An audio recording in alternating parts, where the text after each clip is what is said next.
En la clase anterior estuvimos viendo sobre los modelos que se pueden implementar al momento de comenzar la planeación de un proyecto para ya sea la mejora de un sistema o la creación de un nuevo sistema de información empresarial.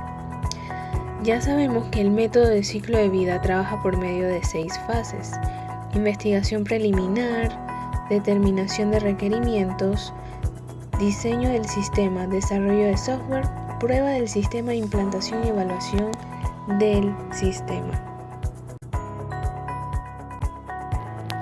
En esta ocasión hablaremos sobre el ya mencionado método de análisis estructurado, el cual nos permite conocer un sistema o proceso de forma lógica y muy detallada que emplea la representación gráfica y se enfoca principalmente en el desarrollo de especificaciones de software. La herramienta fundamental del método del análisis estructurado es el diagrama estructurado por medio de diagramas de flujos de datos.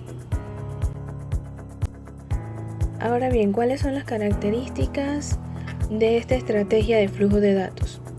El análisis de flujo de datos examina el empleo de los datos para llevar a cabo procesos específicos de la empresa dentro del ámbito de una investigación de sistema. También el análisis puede pensarse de tal manera que se estudien actividades del sistema desde el punto de vista de los datos, dónde se originan, cómo se utilizan o cambian y hacia dónde van. Por último, los componentes de las estrategias de flujo de datos abarcan tanto la determinación de los requerimientos como el diseño del sistema.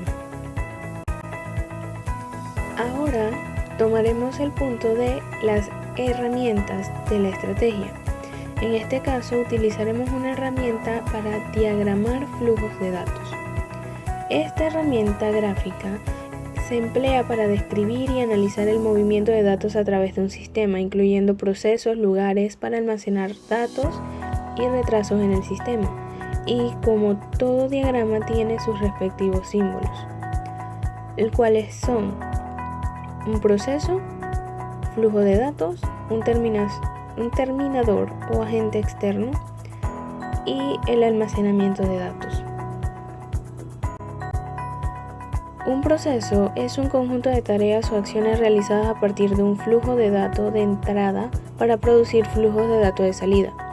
Los flujos de datos representan la introducción de datos en un proceso o la obtención de datos de un proceso. Pueden también representar la actualización de datos en un archivo, una base de datos u otro medio de almacenamiento de datos. Los terminadores o agentes externos definen los límites de un sistema, suministran entradas o salidas netas de un sistema, mientras que el almacenamiento de datos es un inventario de datos. Se incluyen archivos y bases de datos en él. Con esta herramienta podemos analizar y resolver problemas por medio de elementos gráficos. Con estos podemos representar algoritmos para generar alguna aplicación dentro de un sistema. Los diagramas son representados por figuras geométricas que interaccionan entre ellas por medio de flechas. Estos son los ejemplos de cómo se utiliza la simbología dependiendo del diagrama de flujo de datos que vamos a utilizar. En estas dos imágenes se ejemplifica la notación de los diagramas de flujo de datos. Hay que tener en cuenta que cada componente en un diagrama de flujo de datos tiene una etiqueta con un nombre descriptivo. Los nombres de los procesos también reciben un número, que es utilizado con fines de identificación. El número asignado a determinado proceso no tiene que ver con la secuencia de procesos, aunque eso depende en qué fase estemos diagramando.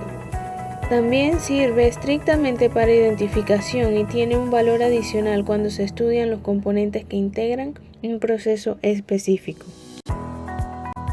En el desarrollo de esta unidad aprenderemos a diagramar los procesos de un sistema por medio de la herramienta de diagramas de flujo de datos, con información adquirida en base a los requerimientos de un negocio o departamento de los respectivos negocios.